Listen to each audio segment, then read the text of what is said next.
Bienvenue dans le grand dossier. Aujourd'hui, nous vous emmenons au cœur d'une guerre qui ne ressemble plus à aucune autre. Une guerre qui se joue dans les tranchées, bien sûr, mais aussi dans les airs, autour des satellites, dans les algorithmes, dans les usines de drones et désormais jusque dans les bureaux des plus grandes entreprises américaines. Elon Musk, patron de Starlink, peut-il sauver l'Ukraine? La question se pose aujourd'hui parce que Kiev en appelle désormais à l'aide d'Elon Musk, le milliardaire américain patron de Starlink, pour utiliser cette technologie afin de guider des drones sur des lanceurs de missiles russes jusqu'à 200 km à l'intérieur de la Russie.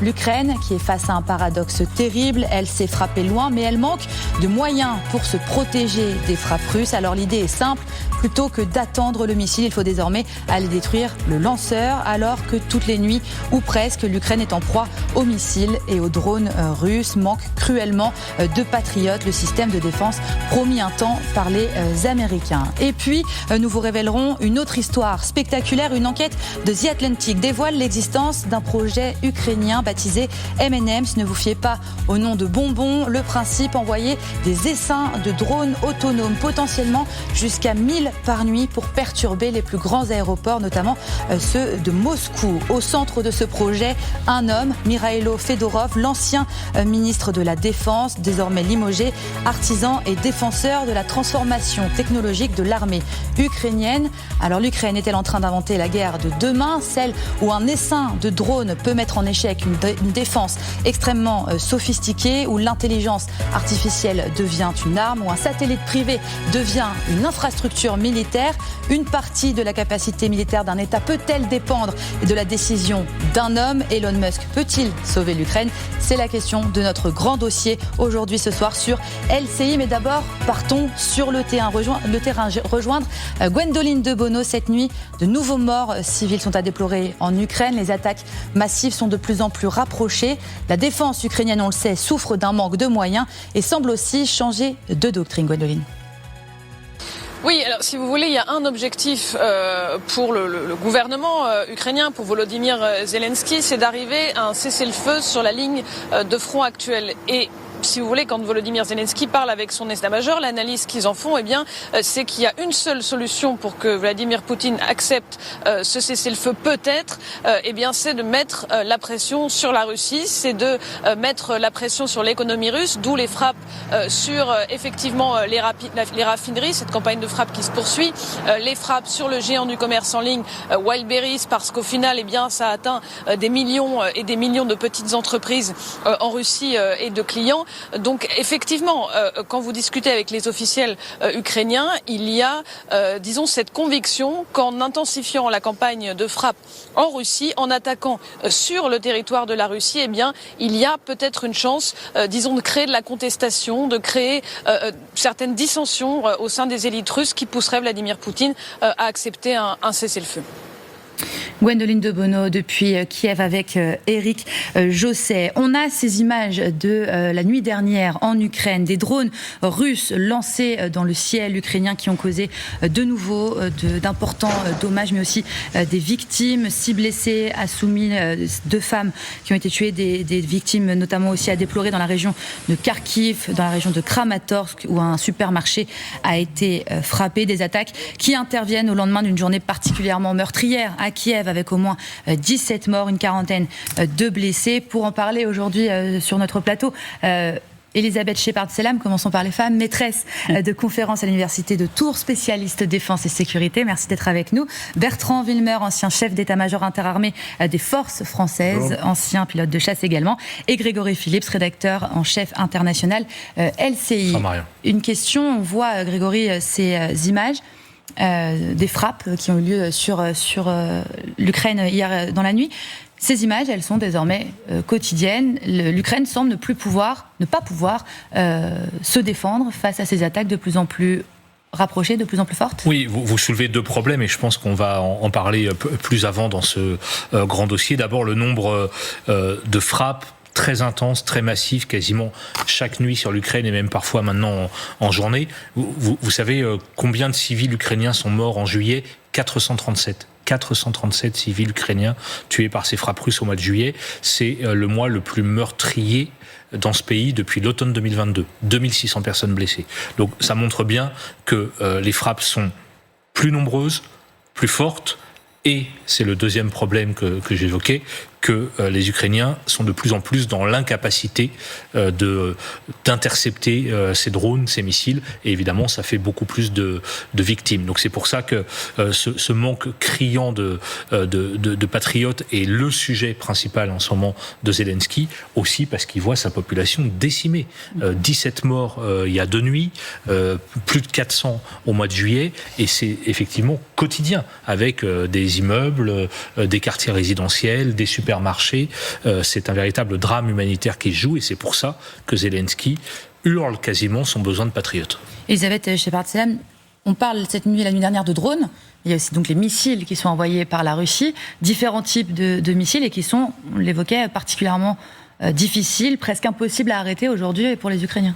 Alors, effectivement, presque impossible à arrêter. Pourquoi ? Parce que les Ukrainiens ont cette capacité, notamment pour les petits drones, ils ont tout un système, notamment de drones intercepteurs et autres. Mais pour les missiles, et les Russes le savent très bien, ce manque de munitions patriotes, manque d'intercepteurs patriotes, est effectivement un énorme point faible. Et on sait très bien que les États-Unis n'ont pas vraiment eux-mêmes. Il y a tout un problème de pénurie avec en plus 19 pays qui utilisent quand même ce système.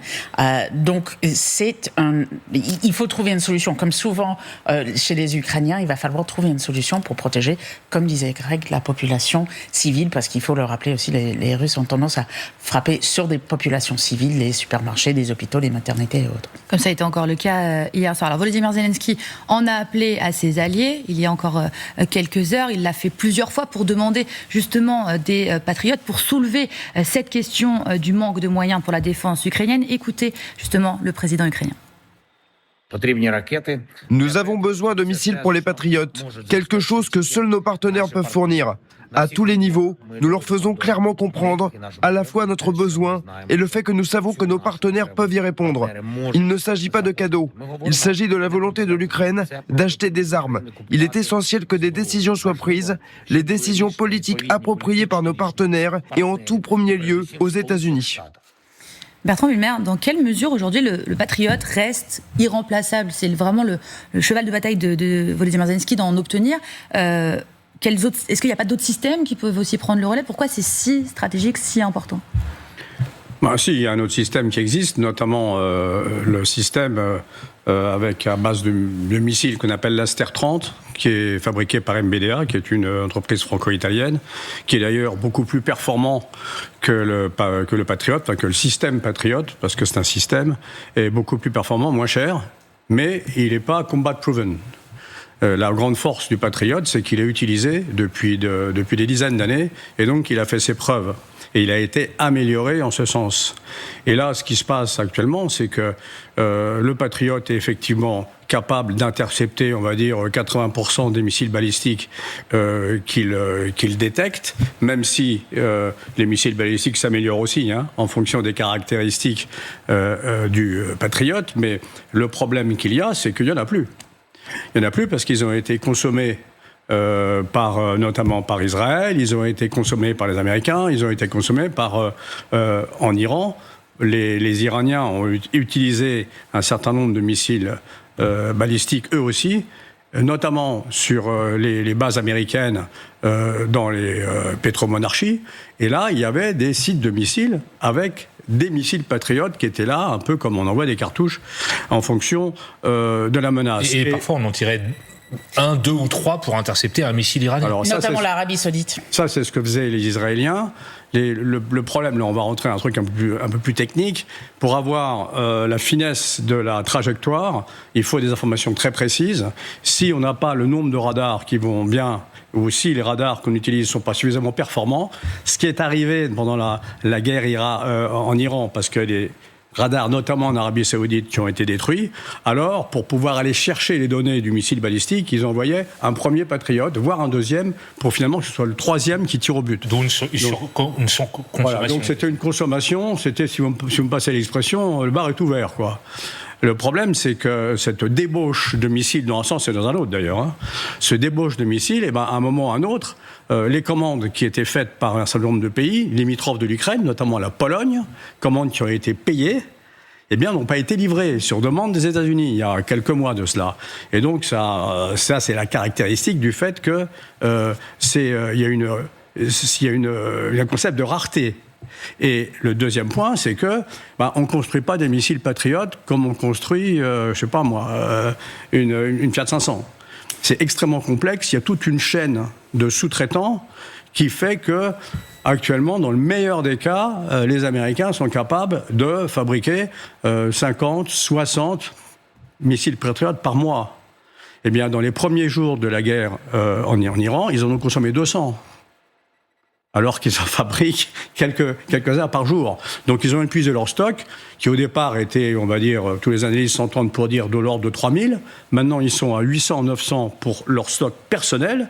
Et là, se pose le problème de savoir, est-ce qu'ils vont accepter d'entamer leur propre stock pour la défense des États-Unis ? Et la réponse est non. Mais il y avait cette question, Donald Trump qui avait émis l'idée de donner une licence, de pouvoir permettre. Mais ça prend du temps.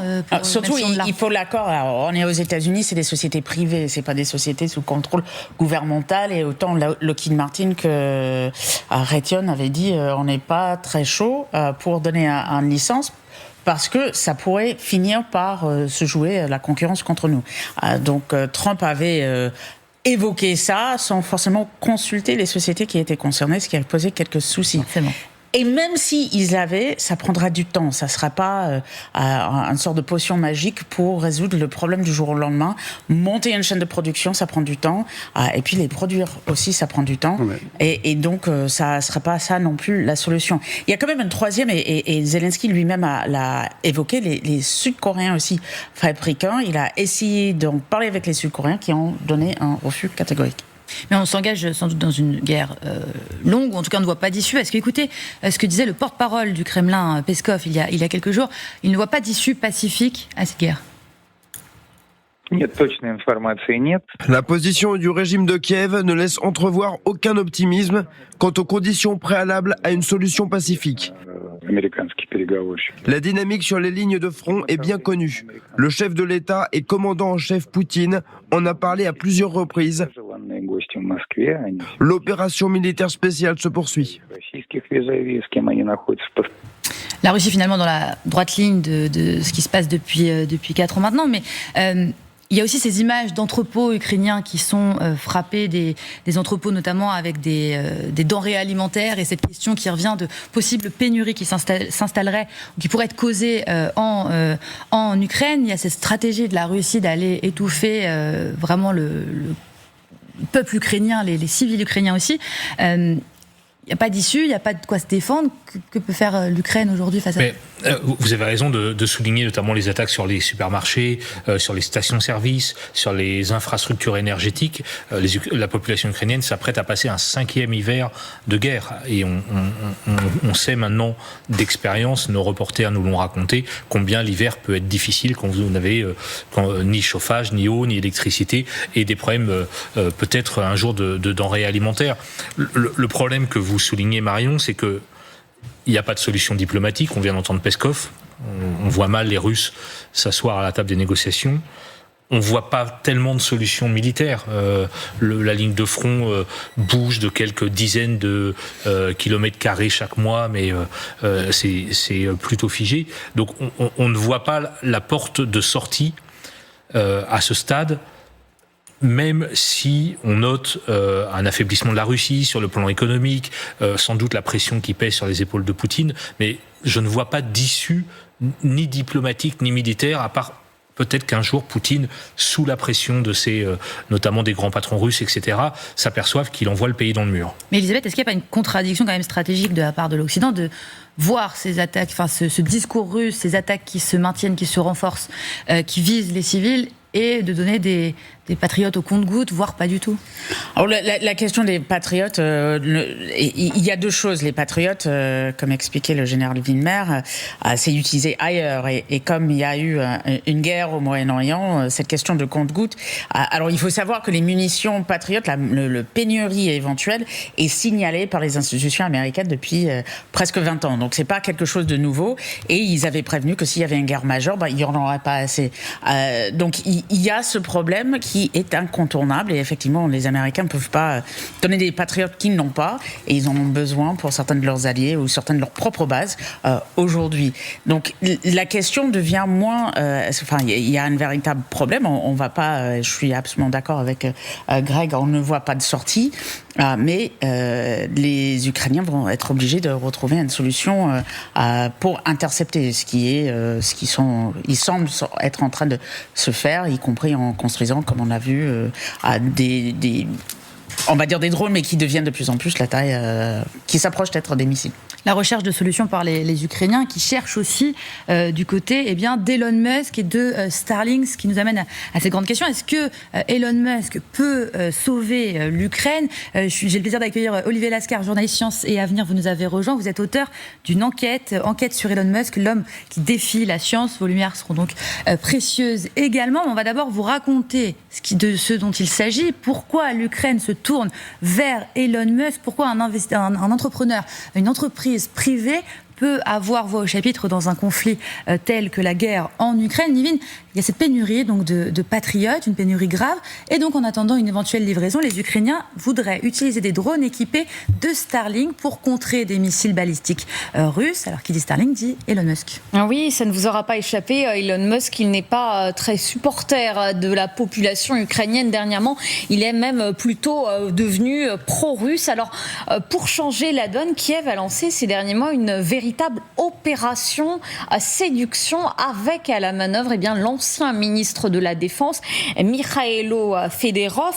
Sa mission confiée par Kiev était très simple, convaincre, obtenir l'autorisation d'Elon Musk que l'Ukraine puisse utiliser, comme elle le souhaite, les fameux drones dotés du système Starlink.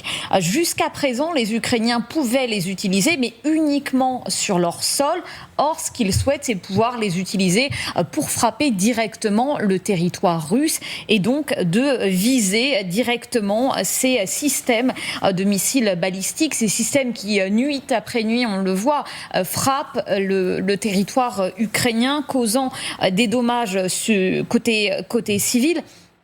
Voilà pour la demande. Pourquoi ces drones spécifiquement? Parce que la particularité des drones équipés de Starlink, c'est qu'ils peuvent s'avancer très aisément sur le territoire russe sans être brouillés, parce qu'ils ont un système directement de satellite. Les données sont mises à jour quotidiennement.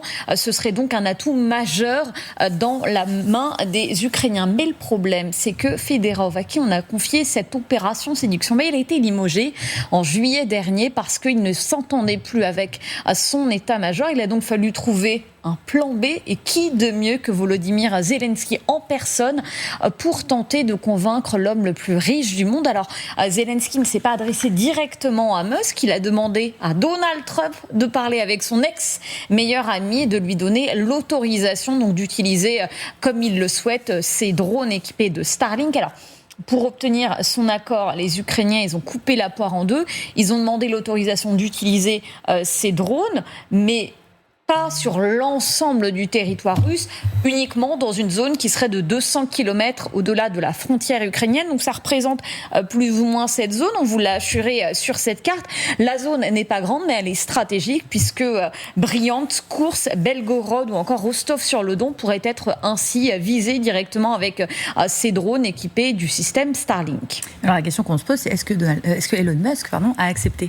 Eh bien, la réponse, malheureusement, c'est non. En l'état, Elon Musk n'a pas donné son autorisation, et même Donald Trump n'y croyait pas vraiment en réalité. Il faut dire que Elon Musk, ces derniers mois, il a plutôt changé de braquet concernant l'Ukraine. On se souvient qu'au tout début de la guerre, il avait distribué massivement des systèmes Starlink. Il avait changé d'avis, il avait totalement coupé l'accès au système. Il avait même été beaucoup plus loin en proposant son propre plan de paix qu'il avait d'ailleurs soumis au vote de ses internautes sur X, en suggérant par exemple d'organiser des élections dans les régions annexées, de rendre la Crimée à la Russie. Ça avait provoqué un tollé à l'époque. Il avait aussi fait des déclarations d'amour à Vladimir Poutine. Et puis, Elon Musk, il a encore changé d'avis, puisqu'en février dernier, il a demandé à l'armée russe de ne plus utiliser son système Starlink pour frapper l'Ukraine. Alors, qu'en est-il aujourd'hui ? Est-ce que Elon Musk, une nouvelle fois, pourrait rejoindre le camp de l'Ukraine ? Difficile à dire. En tout cas, il y en a un qui n'a pas oublié sa mission, même s'il n'est plus ministre de la Défense, c'est Mikhailo Fedorov, parce qu'il y a 3 jours, alors qu'il est plus aux manettes, il a fait un tweet en s'adressant directement à Elon Musk et dans lequel il lui demande de l'aide. Et ce qui est intéressant, c'est la réponse de l'homme le plus riche du monde. J'essaye de faire ce qu'il faut. J'espère que la paix reviendra bientôt. Autrement dit, la porte est ouverte. Peut-être qu'Elon Musk finira par accepter, auquel cas ça changerait la donne pour les Ukrainiens qui pourraient donc viser directement des systèmes qui, nuit après nuit, font des dizaines de morts parmi les civils ukrainiens. Merci beaucoup Nivine pour ces précisions. Je me tourne vers vous, Olivier Lascar, déjà pour qu'on comprenne bien de quoi on parle. Starlink, qu'est-ce que c'est ? Comment ça marche ? Ça représente quoi ? Ce sont des satellites, donc pour avoir accès à Internet, il y en a combien ? Voilà, de quoi on parle ? Alors effectivement, c'est un réseau de satellites qui est situé à orbite basse de la Terre et qui constitue une sorte de maillage autour de notre planète. Maillage qui fait que chaque satellite a à proximité de lui un autre satellite, et de proche en proche, ils peuvent fournir un Internet tombé du ciel en quelque sorte, quel que soit l'endroit où on se trouve sur le territoire de la planète. Ça n'est pas magique, c'est de la technologie. Donc pour avoir cet Internet venu des satellites Starlink, il faut bénéficier d'une antenne Starlink qu'on a avec soi et un abonnement. Et c'est pourquoi on a vu ces images des militaires ukrainiens avec leur antenne Starlink sur le sol, qui permet de communiquer avec les satellites et qui permet de rester en connexion avec toute l'infrastructure de guerre et donc de piloter les fameux drones. Est-ce que la réaction de Elon Musk là, sur son tweet il y a quelques jours, j'essaye de faire ce qu'il faut, j'espère que la paix reviendra bientôt, c'est du Elon Musk, ça, on l'a connu plus percutant dans ses déclarations aussi. Alors, ça montre en tout cas que Fedorov est vraiment l'homme clé dans la relation entre l'Ukraine et Musk, puisque c'est Fedorov lui-même qui, en février 22, avait, via Twitter à l'époque, interpellé Musk pour lui dire il faut donner à l'Ukraine accès au réseau Starlink, ce qui n'était pas encore le cas à l'époque. Musk avait répondu par la positive. Il avait, dans la foulée, financé l'envoi d'antennes Starlink et fait en sorte que la connexion par les satellites soit faite avec l'Ukraine. Très rapidement, il s'est débrouillé pour que l'opération soit financée par le Pentagone, puis c'est l'Europe qui a pris le relais. Aujourd'hui, la Pologne finance plus de la moitié des terminaux Starlink qui sont utilisés par les Ukrainiens.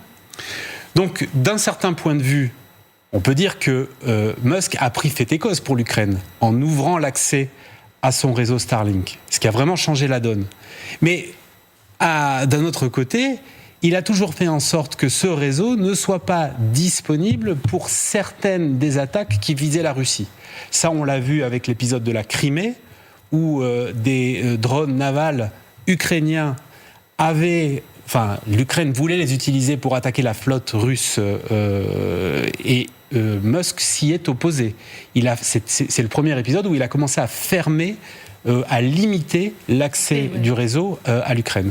Il a refusé parce qu'il considérait que ça pouvait emballer le mouvement de guerre. Mais en tout cas, c'est une façon de montrer patte blanche aussi vis-à-vis de la Russie et de se conserver des alliances dans les deux camps. Patron Lumière, vous vouliez réagir ? Oui, il y a un point important, c'est que Starlink, c'est 12 000 satellites. Et avec une demande d'autorisation pour 100 000. Donc c'est quelque chose à la Musk, c'est-à-dire que c'est démentiel en matière de moyens. Sur les 12 000 satellites, actuellement, il y en a 1000 qui sont en train de se faire désorbiter, parce qu'ils sont à court d'énergie. Donc il faut voir un peu l'échelle de ce que ça représente. C'est la première constellation de cette taille. D'autres pays sont en train d'en monter, notamment l'Europe, notamment la Chine, Mais Elon Musk, là, est vraiment en avance sur tout le monde. La conséquence, c'est quoi ? La conséquence, c'est que c'est quasi imbrouillable. Non seulement c'est quasi imbrouillable, mais on peut essayer avec une manipulation technique que je ne vais pas expliquer ici, à l'utiliser pour du GPS. Et les drones, ils ont besoin de quoi ? Ils ont besoin de liaison radio avec l'opérateur, et ils ont besoin de liaison avec quelque chose qui leur donne la position. Puisque c'est des drones qui sont peu chers, donc il n'y a pas de centrale à inertie, comme on peut voir sur les avions anciens, etc. Et donc la conséquence, c'est que pour aller à 200 km sur des sites de lancement de missiles qui sembleraient des Iskander, parce que c'est des missiles balistiques à courte portée, parce qu'au-delà de 200 km, eux, ils demandent 200 km, donc j'imagine qu'ils ont compris que c'était du Iskander, c'est très probable. Bon. Et donc, là, ils auront toute la capacité de pouvoir opérer des drones de 200 km avec non seulement l'impossibilité de brouillage des Russes, ce qui est essentiel, mais en plus la capacité de repérer le drone. Donc ça veut dire qu'ils auront, avec un drone qui coûte très peu cher, on va dire 30, 50, 60 000 euros, la capacité de tirer non pas sur les missiles, impossible, mais ils sont la capacité de tirer sur les sites de lancement. C'est ça qu'ils visent. C'est les infrastructures de lancement. Il ne faut pas confondre avec le missile lui-même. Et là, pour eux, c'est la seule solution. Parce que les Patriotes, on en a parlé, il n'y en a pas.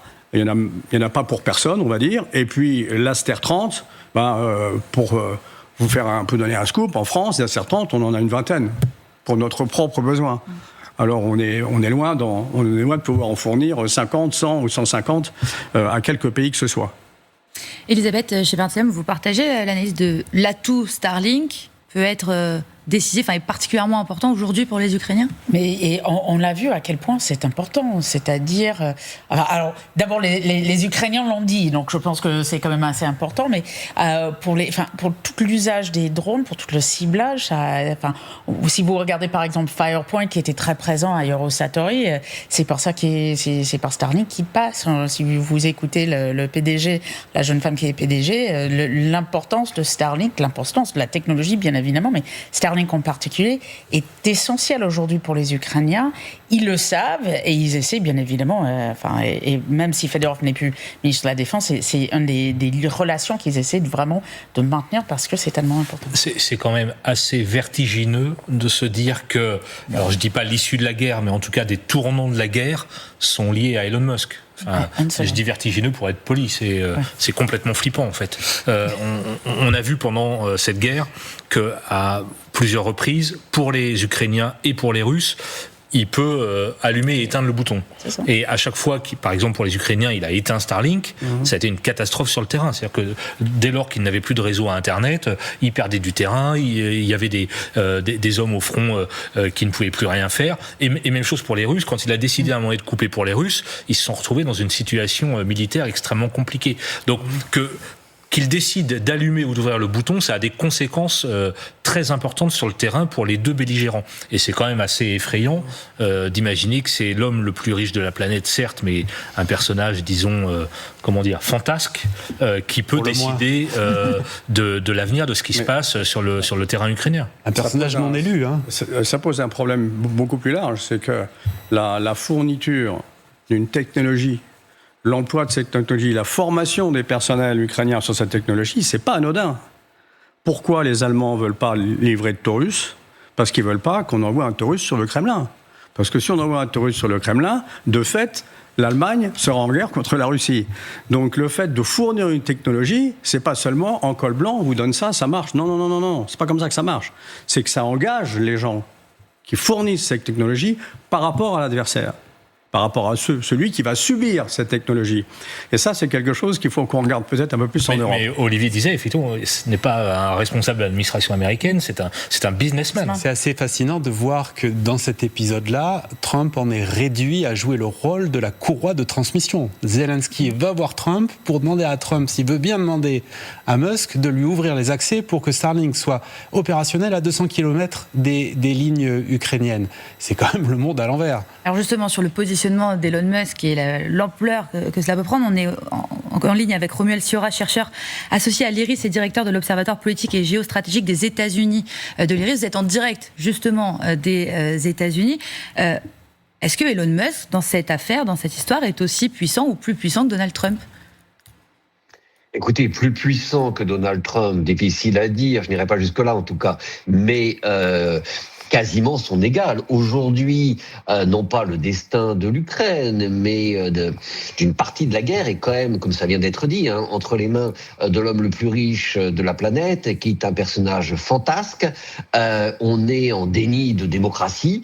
Le destin donc de cette région, peut-être des relations entre la Russie et l'Europe, dépendent de cette personne. Donc oui, d'un certain côté, son influence aujourd'hui, à ce moment de l'histoire du conflit russo-ukrainien, est sans aucun doute plus importante que celle de Donald Trump. Et les Américains regardent cela avec beaucoup de circonspection. Écoutez, nous sommes en train de confier ici aux États-Unis une grande part de notre futur, qu'il soit biologique avec le transhumanisme, intelligent avec l'intelligence artificielle, militaire, on le voit aujourd'hui, à un individu privé. Aujourd'hui, Elon Musk, demain, quelqu'un d'autre. Et effectivement, il y a aux États-Unis, comme partout un peu dans le monde, une perte de puissance du politique, et ce qui est en train de se passer est très très inquiétant pour les démocraties.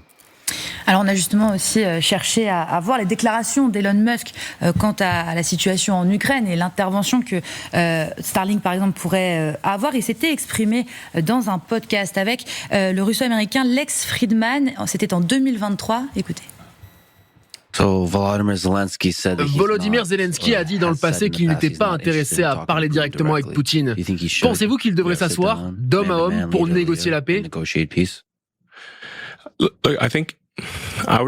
Écoutez, je crois que je recommanderais simplement de ne pas envoyer la fleur de la jeunesse ukrainienne mourir. Qu'il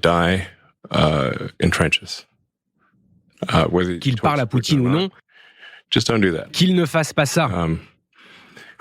Quiconque lancera l'offensive perdra un nombre considérable d'hommes. Et l'histoire ne verra pas cela d'un bon œil.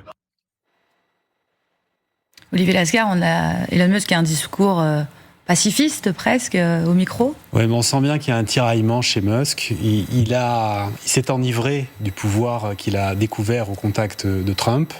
Il y a l'épisode du Doge, où il avait son bureau à côté de celui de l'hôte de la Maison-Blanche. Il a envie... Il y avait ce sondage-là, complètement ubuesque, sur Twitter, par lequel il proposait un plan de paix entre la Russie et l'Ukraine. Donc on sent qu'il a envie de mouiller la chemise dans la politique, dans la géopolitique, mais c'est pour faire très rapidement 3 pas en arrière. Parce que il n'a pas la complexité de penser, en tout cas dans ce spectre-là, pour avoir les bonnes propositions ou le bon jugement. Musk, c'est un ingénieur remarquable. Il a eu des fulgurances, il a débloqué un certain nombre de verrous technologiques. Effectivement, il façonne le monde dans lequel on est en train de vivre et dans lequel on va vivre dans les années qui viennent. Mais d'un point de vue de la politique qui organise la société des humains, il n'est pas dans son élément. Et je crois que à un certain degré, il s'en rend compte. Ce qui explique ce mouvement qu'il a en permanence à y aller et reculer. C'est ce qui se passe en ce moment avec sa relation avec Trump. Elisabeth, vous acquiescez ? Alors, je pense qu'il s'est retrouvé, alors qu'il est, je pense qu'on ne peut pas dire qu'il n'est pas brillant. Il est brillant dans ce qu'il fait. On a vu, notamment aux États-Unis, je pense en Wisconsin, par exemple, à quel point il était, on va dire, maladroit et pas dans son élément quand il a essayé d'influencer les élections. Mais plus généralement, cet épisode du Doge, où en réalité, ça n'a pas vraiment fonctionné, où il s'est mis, en fait, je pense qu'il s'est mis, il s'est mis devant ses propres faiblesses. Et la politique, c'est tout à fait autre chose que l'innovation, que la science, que Tesla ou SpaceX. Et effectivement, il s'est retrouvé un peu mis à mal. On peut rappeler qu'à la sortie du Doge, alors qu'il était fâché avec Trump, je pense qu'ils se sont largement rabibochés, mais quand il était fâché avec Trump, il avait annoncé qu'il allait créer le 3e parti politique des États-Unis. Où est-ce qu'il est, ce parti C'est sur le papier. Bon, voilà. Alors, on vient d'apprendre qu'il y a eu une frappe. Volodymyr Zelensky vient de tweeter justement sur le réseau X qui appartient à Elon Musk sur cette frappe en plein jour, une frappe absolument cynique et méprisable, je cite le président ukrainien, a été menée par les Russes contre un centre commercial ordinaire à Kryvyi Rih, c'est la ville d'origine de Volodymyr Zelensky. Les drones d'attaque ont frappé en 2 vagues. Grégory Phillips, qu'est-ce que l'on sait pour l'instant de cette attaque? C'est une nouvelle fois les Russes qui montrent qu'ils vont frapper les civils, là en plein jour, dans une ville qui a aussi une symbolique. Vous avez raison de souligner que c'est en plein jour dans un supermarché. Donc vous avez les familles qui font leurs courses et vous avez, alors là il s'agit apparemment de frappes de drones et non pas de missiles, mais des vagues de drones, ou en tout cas plusieurs drones qui frappent à 1h30. Oui, c'est ça, pardon. Une demi-heure, d'intervalle, et qui font 5 morts et une cinquantaine de blessés dans la ville natale de Zelensky, qui se trouve dans le centre du pays. C'est le début de la conversation qu'on avait tout à l'heure, à savoir ces frappes continuent et visent des infrastructures, des bâtiments civils. Là, c'est un supermarché. On est vendredi après-midi, les gens font leurs courses et il y a au moins 5 morts. Concernant les relations Trump-Musk, je crois qu'on peut préciser que Musk a financé la campagne électorale de Donald Trump à hauteur de $200 millions, ce qui rend un peu une dépendance de l'un par rapport à l'autre. Trump finance via la NASA le programme Starship à Boca Chica, qui est énorme. Il se trouve que j'ai bien connu ce milieu, j'ai même bien connu Elon Musk. Si Trump voulait tordre le bras de Musk, il pourrait, ne serait-ce que par les subventions que la NASA donne à son programme. Mais en fait, s'il faisait ça, il arriverait à une espèce d'antagonisme entre l'avenir qu'il veut donner au programme Artemis et puis ses capacités à pouvoir contrer la volonté de Musk. Non, je crois que si Trump a laissé faire, pour parler simple, je pense, dans cette affaire, si Trump avait absolument souhaité que ce réseau soit maintenu, en tout cas sur 200 km, il aurait pu le faire, je pense. Rommel Chira, vous êtes toujours avec nous. Est-ce que, là, on évoque une nouvelle frappe sur laquelle communique donc Volodymyr Zelensky. Ces communications, le fait que ces frappes soient de plus en plus cruelles, là, on parle de 5 morts, 52 blessés, on parle de 6 enfants qui ont été touchés aussi. Est-ce que ce genre de communication, ce genre d'information, ça peut aussi tordre le bras à Elon Musk pour venir aider les Ukrainiens et le pousser dans cette voie? Potentiellement, oui, mais Elon Musk est quelqu'un qui sait ce qu'il veut. Zelensky ne lui est pas très sympathique, donc il n'est pas certain que des images d'atrocité puissent vraiment infléchir sa décision. Mais ce qui vient d'être dit est intéressant et juste.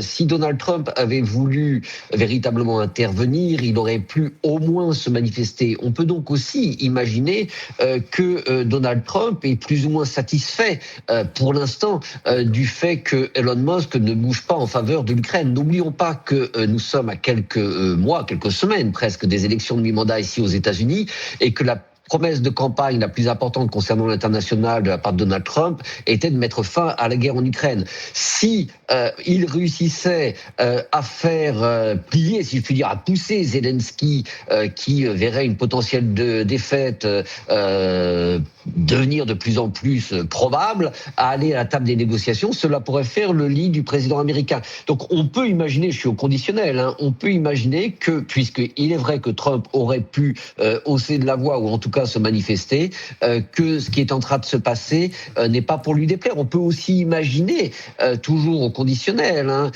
qu'il y ait une forme de connivence entre Trump et Musk et que Trump soit en train de pousser Zelensky à certaines concessions pour que celui-ci négocie au plus vite avec Poutine afin que Trump puisse une fois encore se prétendre être le grand artisan, le grand faiseur de paix.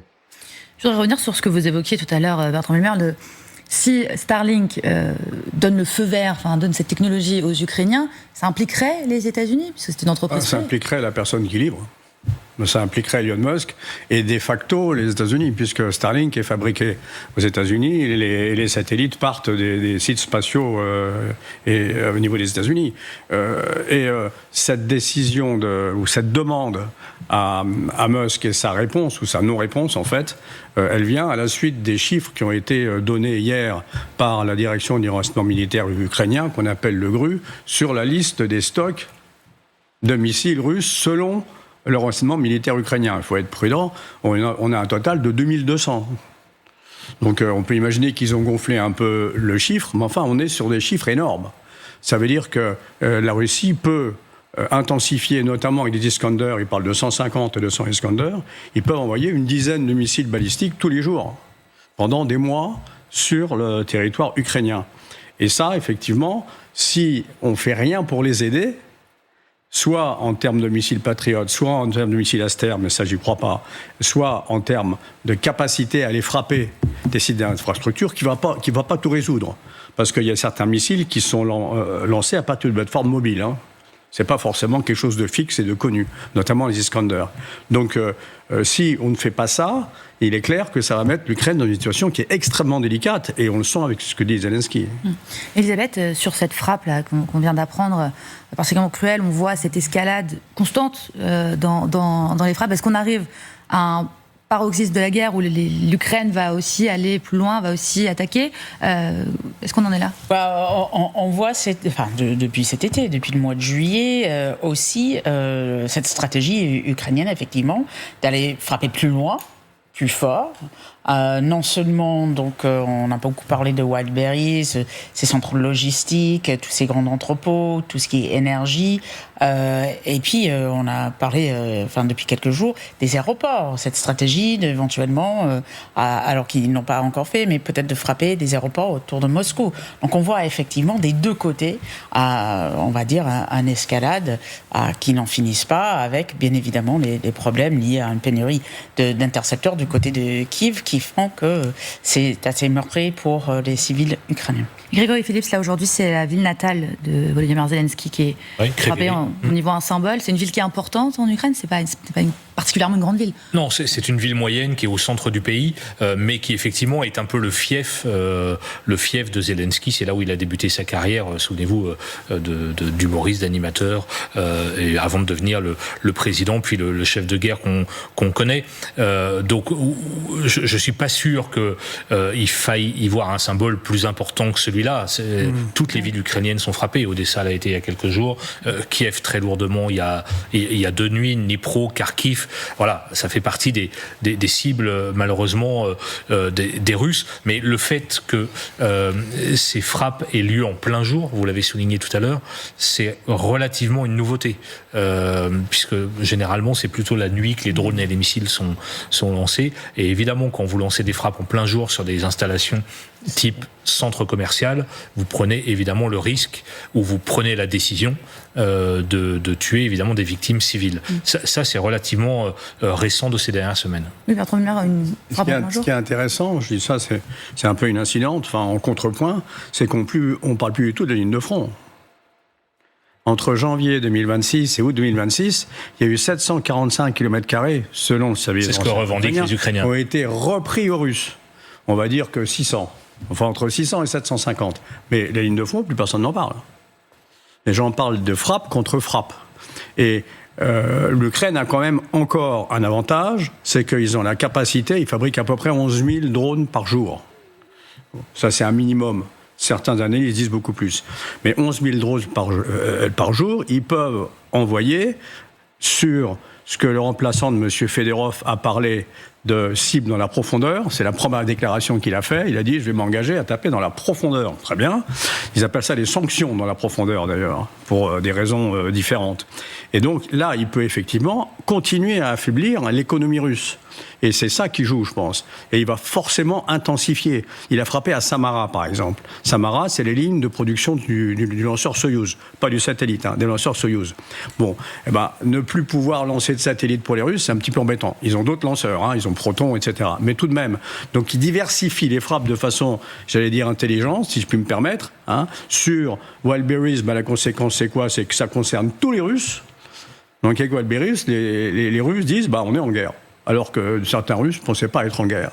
Donc ça, plus les frappes sur Moscou et la deuxième capitale, qui est Saint-Pétersbourg, ça permet à l'Ukraine d'installer une espèce de climat d'équivalence de frappe qui conduit à ce qu'on a évoqué hier sur ce plateau, c'est l'exode de 10 à 15 à 20 000 Russes qui sont en train de fuir leur pays. En tout cas, c'était le cas hier. Donc tout ça, la bataille n'est pas jouée d'avance, si je puis me permettre. Et je suis tout à fait d'accord avec ce qu'a dit Grégory tout à l'heure. La solution, elle n'est pas militaire. Je ne vois pas comment elle pourrait être militaire. La solution, c'est économiquement, un pays ou l'autre va être dans une situation telle qu'il ne pourra pas faire autre chose que de s'asseoir à la table de négociation. C'est ce que... Voilà mon appréciation. Vous avez dit la guerre ne se joue pas, ne semble pas se jouer seulement sur le front. On a évoqué ce projet, cette demande de l'Ukraine auprès d'Elon Musk pour avoir le système Starlink sur les drones, mais il y a aussi d'autres idées imaginées par les Ukrainiens. Une autre était encore plus spectaculaire. Il y avait une cible, Moscou, un homme au cœur du projet, Mikhailo Fedorov, l'ancien ministre de la Défense limogé il y a quelques semaines par Volodymyr Zelensky. C'est Atlantique qui nous l'apprend, une opération appelée M&M's. Alors derrière ce nom plutôt sucré, c'est l'idée d'utiliser des essaims de drones guidés par IA pour perturber les aéroports de Moscou. On parle de 1000 drones par nuit. Elisabeth, vous l'évoquiez il y a quelques instants, c'est un projet qui vise à paralyser le trafic aérien, mais le trafic civil. Trafic civil, mais à Moscou. Très important. C'est une ville qui a été largement épargnée. Ça touche beaucoup, bien évidemment, à ces classes moyennes. On a parlé longuement hier de tous les Russes qui ont pris leurs vacances, notamment à des influenceurs, des classes aisées qui ont pris leurs vacances en France cette année. Bloqué dans un pays qui est aussi grand, qui dépend de tout ce qui est trafic aérien, les aéroports, dans une ville comme Moscou, ça, encore une fois, rappelle bien évidemment la guerre aux moscovites qui n'ont pas l'habitude. On n'est plus dans une opération spéciale, quoi que dise la propagande du Kremlin, là, on est dans tout un autre registre. Oui, justement, ce plan, ça serait c'est un plan militaire ou c'est un plan politique aussi ça ne va pas affaiblir les troupes sur le front. Les deux, mon général. C'est-à-dire que c'est donc l'ancien ministre de la Défense, Fedorov, qui était apparemment, selon la presse américaine, à l'origine de ce plan qui aurait pu paralyser complètement les aéroports de la capitale, avec évidemment des conséquences pour la population, mais aussi des conséquences pour le pouvoir russe. C'est intéressant d'ailleurs de souligner que Fedorov est quand même un personnage central, bien que limogé mi-juillet. C'est quand même lui qui avait l'oreille de Musk, le contact privilégié avec Elon Musk. Très bons sondages. Des très bons sondages. Il y a quelques jours, il fait cette vidéo que vous voyez à l'instant pour appeler à des élections et en gros défier Zelensky. Je pense personnellement qu'il fait une erreur politique totale, puisqu'il se met en opposition à Zelensky, qui malgré tout reste le chef de guerre qui depuis 4 ans et demi défend son peuple. Mais ce personnage est bien connu, notamment d'Olivier Lascar, qui est à côté de nous, parce que c'est un fou des nouvelles technologies, un fou de l'intelligence artificielle. C'est lui qui, au début de la guerre, a dit il faut qu'on fasse un bond technologique et c'est comme ça qu'on gagnera, avec des drones de plus en plus perfectionnés, avec l'IA, etc. Et donc aujourd'hui, il n'est plus aux commandes, mais c'est vrai qu'il avait notamment imaginé cette opération sur les aéroports de Moscou. Il était ministre de la transition numérique en 22, au moment où il fait... Et l'artisan de la montée en technologie de l'arme ukrainienne. Mais alors justement, Fedorov s'était exprimé quelques jours après son limogeage et se mettait lui en parallèle avec l'ancien système. Écoutez. L'ancien système fonctionne trop souvent selon ses propres règles. Il se protège et il craint le changement. Il peut punir l'initiative et récompense la loyauté. Il peut maintenir des structures inefficaces pendant des années, simplement parce que tout le monde s'y est habitué. Donc, Olivier Lascar, Fedorov, c'est l'artisan, le symbole de la nouvelle façon de faire la guerre, enfin de la technologie au service de la guerre ? Oui, d'ailleurs, peut-être qu'une façon assez déterminante dont Musk pourrait intervenir dans le conflit entre l'Ukraine et la Russie à l'heure actuelle, c'est de réagir à cette intervention vidéo de Fedorov, par laquelle il prend position quelque part contre Zelensky. Si Musk, qui a été son interlocuteur de référence depuis 22, avec le moment déterminant en 22 où Fedorov lui dit ouvrez l'accès à Starlink, mais ensuite plus tard, quand il détecte que les Russes utilisent de façon frauduleuse le réseau Starlink, Starlink n'est pas accessible pour les Russes, mais les Russes qui se sont installés en territoire occupé ukrainien ont aussi récupéré des antennes, ont récupéré du matériel, et à ce titre-là, ils ont utilisé de façon illégale le réseau Starlink. Fedorov a appelé à ce moment-là Musk à l'aide pour couper ses accès. Il l'a fait. Donc peut-être que Musk, là, pourrait intervenir publiquement sur Twitter et prendre position sur cette prise de parole de Fedorov. Là, ce serait assez déterminant et ça pourrait être de nature à bousculer les choses. Et d'ailleurs, on note, Marion, que la presse ukrainienne croit savoir que Fedorov va aux États-Unis la semaine prochaine. Alors, il n'est plus ministre de la Défense, il n'est plus en charge. Alors, il s'ira en vacances ou il y a quand même une dimension de rencontre? On peut imaginer qu'il aura quelques rencontres à Washington ou sur la côte Est ou sur la côte Ouest, je ne sais pas. Mais ce voyage n'est pas confirmé officiellement, mais la presse ukrainienne croit savoir que le ministre démis de la Défense ira aux États-Unis, peut-être pour échanger avec les équipes de Musk. S'il y a une personne qui peut convaincre, mais je parle sous votre contrôle, Monsieur Musk, d'une condition pour pouvoir laisser les codes jusqu'à 200 km, parce que c'est de ça qu'il s'agit, pendant un certain temps, avec un certain nombre de satellites, etc., avec un certain nombre d'antennes, dans certaines conditions. Il peut éventuellement trouver un accord qui soit autre chose que 0 ou 1. Je pense que c'est lui, effectivement. C'est Fedorov aura l'oreille de Musk, très certainement. Et c'est peut-être, il est probablement envoyé en mission spéciale là-dessus. Ce ne serait pas étonnant. Fedorov qui a aussi beaucoup impulsé la montée en puissance de la technologie des drones utilisés par les Ukrainiens, des drones qui sont allés pour la première fois frapper en profondeur dans le territoire russe, notamment des sites pétroliers, des entrepôts de Wildberries, l'équivalent de Amazon russe, et qui ont fait beaucoup de dégâts, à tel point que même Vladimir Poutine l'a affirmé. Écoutez justement Vladimir Poutine. Il est évident que le rythme de l'économie est influencé par toute une série de facteurs, notamment les pressions extérieures et les attaques terroristes visant des installations industrielles et des infrastructures.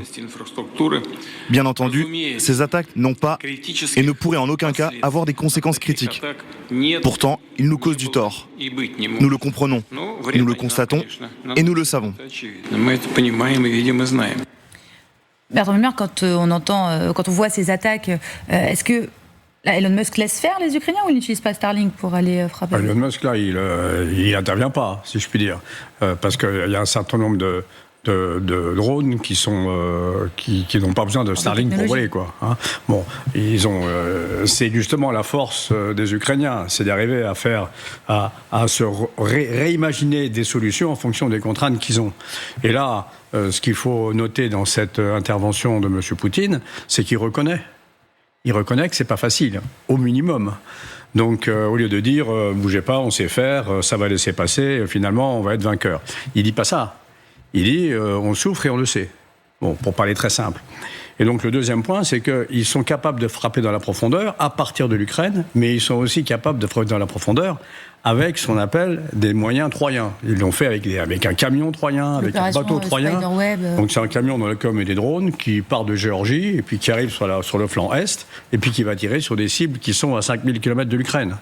Ça, c'est possible. Et ils l'ont déjà fait, d'ailleurs. Ils l'ont déjà fait sur une base aérienne nucléaire russe, où ils ont, en fonction des sources, réussi à détruire une vingtaine de T-895, qui est le bombardier nucléaire par excellence russe. Ce qui a été un carton extraordinaire sur ce qu'ils ont fait. Donc, ils sont capables de frapper dans la profondeur.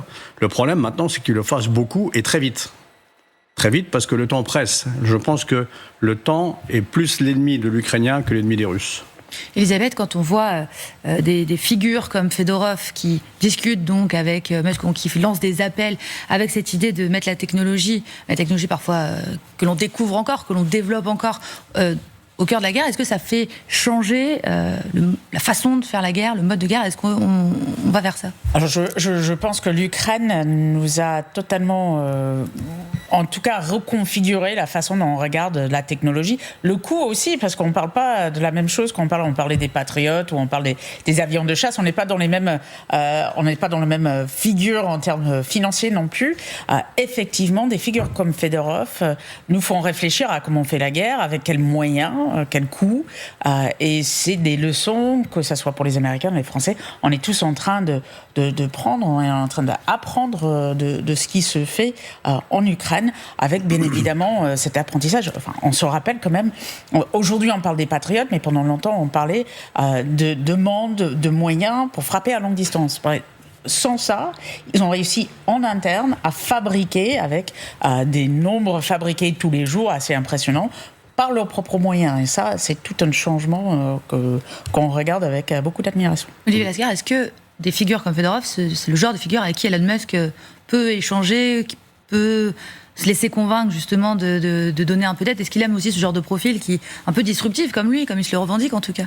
Oui, alors il est un petit peu plus jeune que... Enfin, Fedorov est un petit peu plus jeune que Musk, mais ils parlent tous les deux le même langage, sont des geeks.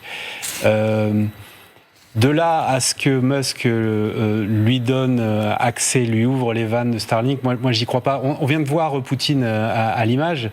Je pense que l'une des manifestations de l'ambivalence qu'a Musk dans ce conflit, où il donne l'accès à Starlink aux Ukrainiens, tout en les empêchant de l'utiliser pleinement pour attaquer contre les Russes, une des manifestations de cette ambivalence, c'est la façon dont Poutine parle ou ne parle pas de Musk et de SpaceX.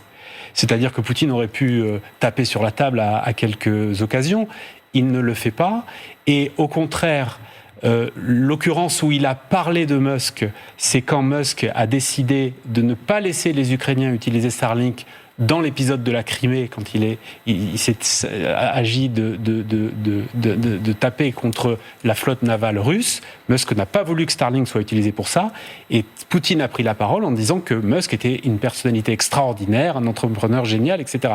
Il lui a dressé des lauriers.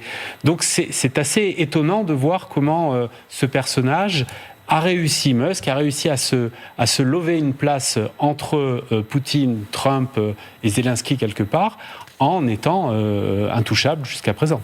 Alors parallèlement à l'Ukraine qui essaye de se sortir de cette pénurie de patriotes, d'innover, de trouver d'autres moyens aussi d'aller frapper l'ennemi russe désormais directement sur son territoire. Du côté russe, il y a cette tendance, semble-t-il, à aller de plus en plus loin, de plus en plus près aussi des pays de l'OTAN. En moins d'un mois, c'est une dizaine de drones qui ont été repérés, par exemple, sur le territoire européen, une partie attribuée à la Russie. Grégory Phillips, hier, c'est un drone naval repéré en Roumanie qui semblerait ou qui potentiellement appartiendrait aux Russes. Oui, et qui a été détruit quasi immédiatement. Voilà le genre d'appareil qui a été repéré. Vous avez raison de souligner, ce qui est inquiétant, c'est la multiplication des incidents. Là, il y a ce drone naval en Roumanie. Hier, c'est un avion russe qui aurait violé l'espace aérien de la Finlande. Et en Finlande aussi, les incidents se multiplient. Donc, on ne peut pas imaginer que c'est un hasard, que quasiment maintenant, presque tous les jours, ou en tout cas toutes les semaines, on voit qu'un drone survole un bout de territoire otanien ou européen, que les avions russes viennent frôler d'un peu trop près et même dépassent la frontière, enfin l'espace aérien finlandais.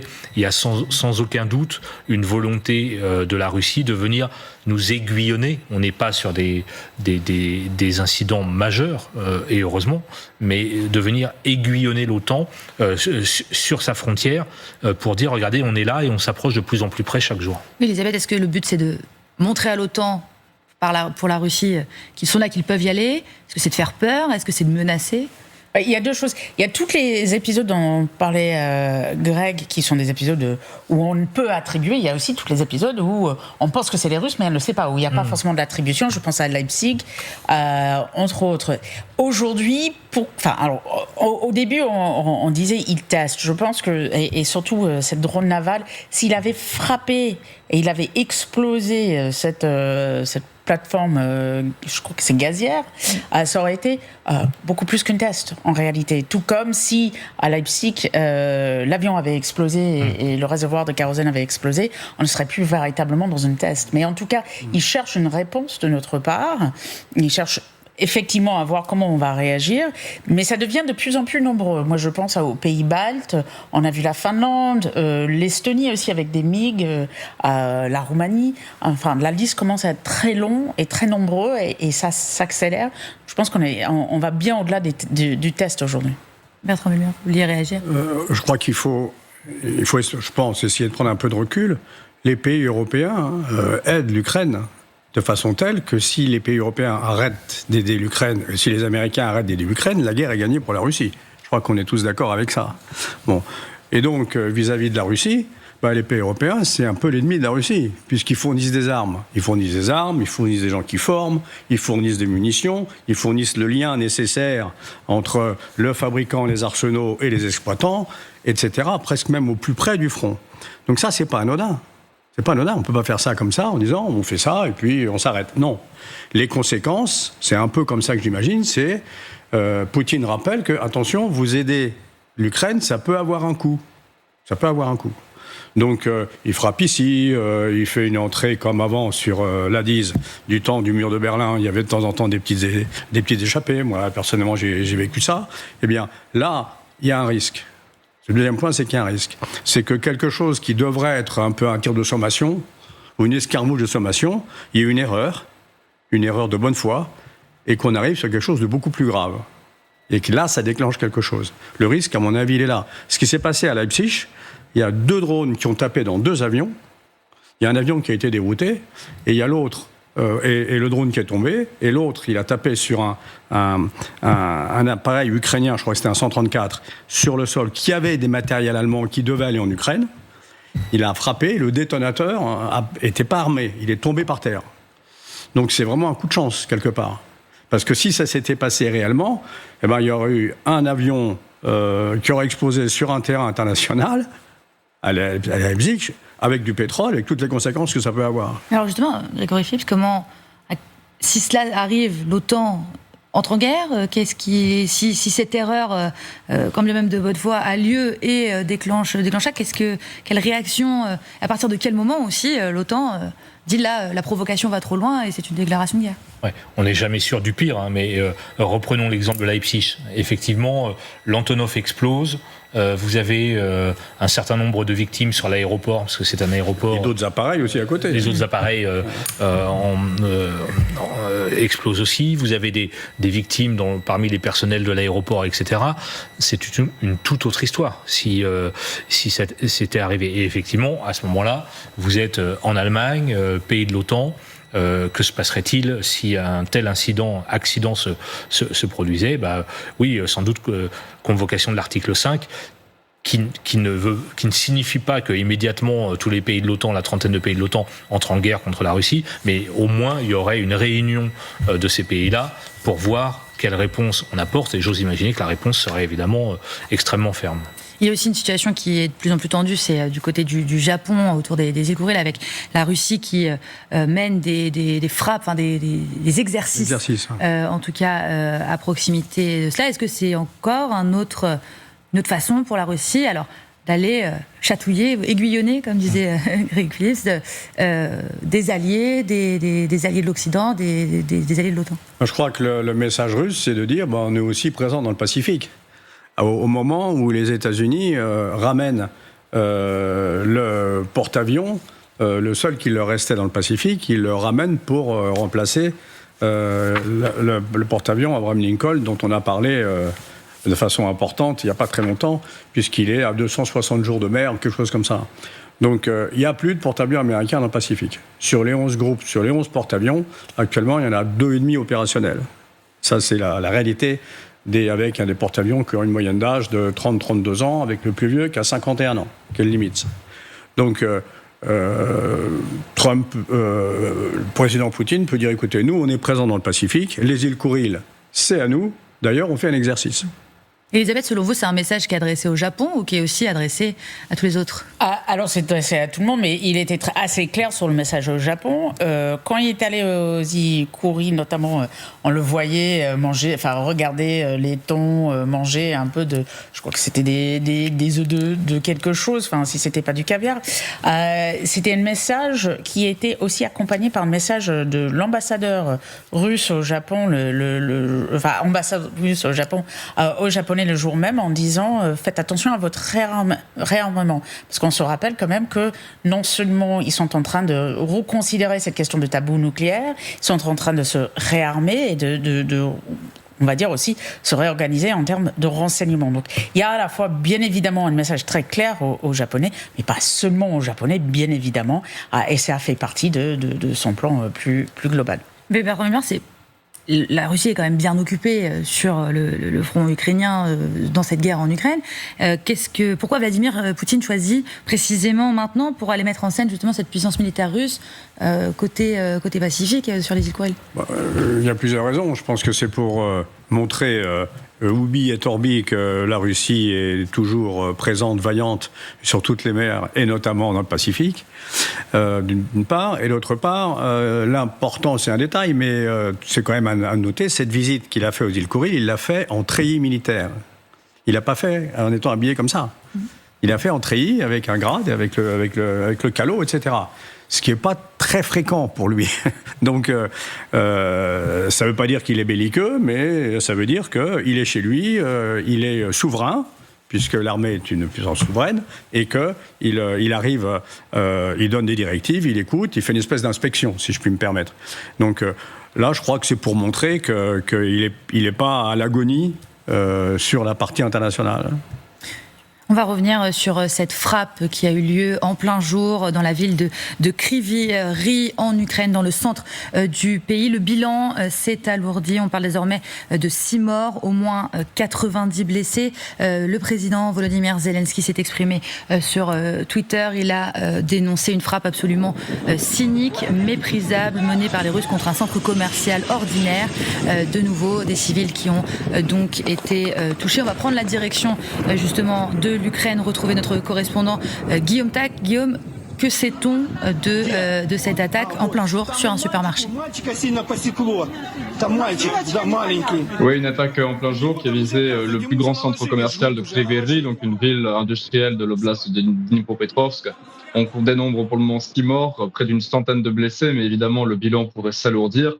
Ce qui est frappant, c'est effectivement le fait que cette frappe se soit produite en plein jour, qu'a priori, selon les premières informations, ne visait pas d'infrastructure militaire, mais bien un centre commercial. Et ce serait au moins deux drones de type Shahed, qui auraient visé les lieux. Le bilan, comme je le disais, peut encore s'alourdir. Et on rappelle que cette frappe intervient après les frappes de la nuit du 19 au 20 août, qui avaient déjà visé Kiev, la capitale, et fait au moins une quinzaine de morts. Donc la Russie poursuit ses attaques contre les civils, et le bilan humain ne fait que s'empirer au fur et à mesure des dernières attaques. Merci Guillaume Tape, correspondant LCI à Kiev. Grégory Phillips, une attaque en plein jour, oui. Je le souligne, parce que ce n'est pas habituel, c'est particulièrement violent, particulièrement symbolique aussi. Une attaque en plein jour sur un supermarché. Donc on est vendredi en fin d'après-midi ou en milieu d'après-midi en Ukraine. Vous avez des familles qui viennent faire leurs courses et qui d'un seul coup se prennent un premier drone avec déjà des premières victimes. Et selon le communiqué de Volodymyr Zelensky qui a parlé d'un acte absolument cynique, les secouristes sont sur place et vous avez un deuxième drone qui arrive pour frapper à nouveau, entraînant encore plus de victimes. On l'a dit en début d'émission, on est quand même dans une période où les Russes frappent quotidiennement, de plus en plus massivement, de plus en plus lourdement et font de plus en plus de victimes. 437 morts pour le seul mois de juillet, c'est le mois le plus meurtrier en Ukraine, 437 morts civiles. Des civils, c'est selon les Nations Unies le mois le plus meurtrier depuis l'automne 2022. Donc on voit bien qu'on est dans une accélération. Tout à l'heure on parlait de l'incapacité, le désespoir des Ukrainiens à ne pas pouvoir intercepter des missiles. Là on n'est pas sur des missiles, on est sur 2 drones qui ont réussi à frapper malheureusement le toit de ce supermarché avec des images absolument terribles. Et alors justement, l'intensification, on va retourner sur le terrain, voir Guillaume Tac, l'intensification de ces frappes, de ces attaques qui deviennent presque quotidienne. Vous, Guillaume, vous êtes à Kiev, vous habitez à Kiev, ça fait des jours aussi que vous subissez des attaques de plus en plus répétées, plusieurs par semaine. Il y a encore 2 jours, on le rappelle, 17 morts à Kiev. Comment est-ce que vous ressentez justement cette montée de la tension? Comment est-ce qu'on la perçoit quand on habite à Kiev? Alors cette tension, on l'aperçoit surtout dans les conversations avec des voisins, avec des amis ukrainiens, beaucoup de gens qui, dans les premiers mois de la guerre, ou en tout cas au cours des 2 ou 3 dernières années, avaient cessé de prêter attention aux sirènes, aux alertes, ou du moins prenaient à la légère la menace des drones. Maintenant se réfugient dans les métros, descendent dans les caves à la moindre alerte, surveillent de manière très anxieuse les notifications des chaînes Telegram qui annoncent de potentielles frappes de missiles balistiques, puisque comme vous me le rappelez sur le plateau, l'Ukraine est dépourvue désormais presque entièrement de moyens d'intercepter les missiles balistiques russes, et la Russie en profite. Et maintenant, la sagesse populaire ici à Kiev veut que les frappes russes de missiles, c'est devenu comme une sorte d'événement météorologique tous les 3 ou 4 jours. On sait qu'une dizaine, une quinzaine, une vingtaine de missiles vont s'abattre sur la capitale et que probablement nous n'aurons pas les moyens de les abattre. Merci beaucoup Guillaume Tac. Événement météorologique, je reprends les mots de Guillaume pour parler des frappes de missiles. Mais là, aujourd'hui, ce sont des drones qui ont frappé ce supermarché. Est-ce que ça veut aussi dire que la défense ukrainienne est régulièrement mise en échec par des drones ? Bien sûr. C'est pas, le moins qu'on puisse dire, c'est que c'est pas étanche. Dans les deux sens d'ailleurs. Mais il y a 2 points là, ce à quoi on assiste, c'est que c'est une frappe en aveugle sur des civils. Frapper un supermarché un vendredi à 13h, c'est pas innocent. Ça veut dire qu'on veut frapper les civils. Alors il faut quand même évoquer un petit peu le droit de la guerre, là je passe sous le contrôle d'Isabelle. Frapper des civils en temps de guerre, visiblement, ça c'est pas une erreur, c'est quand même quelque chose qui peut relever des tribunaux. Il faut quand même remettre un petit peu le contexte là-dessus, même si en temps de guerre... Très bien que Poutine, qui est lui-même sous mandat, notamment pour, on va dire, l'enlèvement d'enfants ukrainiens qui sont envoyés en Russie, s'en fout un peu du droit international. Là, on n'est pas, les Russes sont pas au premier non plus. On se souvient de toutes les maternités qu'ils ont frappées. C'est pas non plus le plus premier centre commercial. C'est effectivement, on le voit rarement en journée, mais ça arrive très souvent qu'ils frappent sur des civils avec de l'intention. Donc effectivement, il y aura beaucoup de questions d'ordre juridique et les Ukrainiens gardent beaucoup les preuves et autres pour un jour pouvoir, bien évidemment, faire face à des tribunaux pour juger les Russes. On va retourner voir Guillaume Tac à Kiev. Est-ce que ce genre de scènes qui sont relayées sur les médias internationaux, mais aussi sur les médias ukrainiens, forcément, ça fait monter l'inquiétude pour les Ukrainiens des attaques de drones? Est-ce que aussi, et c'est sans doute le but d'ailleurs de la Russie, mais ça fait peser un poids de plus en plus lourd sur le quotidien des Ukrainiens? Je dirais que ce ne sont pas tellement les images que l'on voit aujourd'hui, aussi déplorables et terribles soient-elles, qui font peser ce poids sur les Ukrainiens. Les Ukrainiens sont habitués à vivre sous la menace. Il faut rappeler que la Russie prend pour cible la population civile ukrainienne depuis le début de son invasion en février 2022, déjà depuis 2014, que c'est le modus operandi russe. Ce qui est terrible, c'est qu'il faut malheureusement des images d'une telle cruauté pour refaire passer l'Ukraine au premier plan du cycle médiatique, pour qu'on reparle de ce qui se passe en Ukraine, parce que malheureusement, comme je le disais, il y a 2 jours, 15 civils tués à Kiev, et maintenant c'est devenu une habitude. On s'y est presque désensibilisé en Occident, en France, dans les pays occidentaux. Il est important de rappeler que ce genre de scène, aussi terrible soit-elle aujourd'hui, c'est le quotidien des Ukrainiens, et malheureusement, c'est le quotidien des Ukrainiens depuis février 2022. Grégory Phillips, est-ce que aussi la communication de Volodymyr Zelensky aujourd'hui sur cette frappe, qui est importante, qui fait 6 morts, 90 blessés, donc qui est tout à fait notable et forte, c'est aussi un moyen de rappeler, encore une fois, à ses alliés, de montrer par les faits qu'il faut venir les aider, qu'ils ont besoin de renforts. Non mais bien sûr, Zelensky a réagi très rapidement et malheureusement il le fait presque chaque jour après des frappes meurtrières. Il est évident que lundi se tient une nouvelle réunion de la coalition des volontaires avec Zelensky, plusieurs dirigeants, enfin certains seront à Kiev je crois, Zelensky sera en visio et Emmanuel Macron y participera, le nouveau Premier ministre britannique, Friedrich Merz, etc. Donc il est évident que lundi ce sera un sujet central de la discussion, c'est-à-dire comment faire pour empêcher Poutine de tuer des civils, comment faire pour aider les Ukrainiens à intercepter ces drones et ces missiles. C'est un sujet absolument urgent, encore une fois, parce que ces frappes sont régulières depuis le début de la guerre en février 2022, mais plus intenses depuis quelques semaines déjà. Merci à tous d'avoir été mes invités aujourd'hui. Merci Bertrand Wilmer, merci Olivier Lascar, Elisabeth Shepard-Selam et Grégory Phillips. L'information continue sur LCI. On continuera bien sûr à parler de cette frappe en Ukraine. Je vous rappelle le bilan qui s'alourdit, 6 morts, 90 blessés, mais qui reste évidemment évolutif.